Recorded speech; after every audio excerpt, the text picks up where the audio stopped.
Hey guys, Andrew Coster with Pit Boss Pellet Grills. Today we're at the Danson's Training Center and I'm going to be showing you part replacement and maintenance on a Pit Boss Pellet Grill.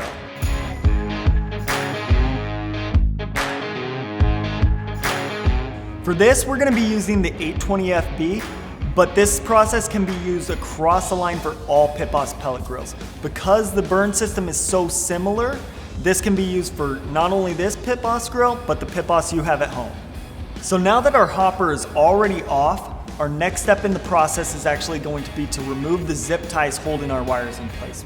We're going to use wire cutters or scissors to do this, being extremely careful not to cut the wires at that time.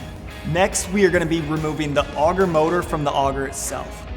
The auger is held to the auger motor by a shear pin that we are going to remove using a nut driver and an Allen key. Once that shear pin has been removed, you can actually just pull the auger motor directly off from the auger and disconnect it by the plastic Molex connectors.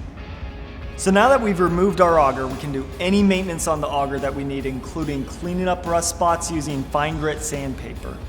Once we've had that complete, we can actually go ahead and put the auger back in place inside the grill and the motor included just by doing everything in reverse.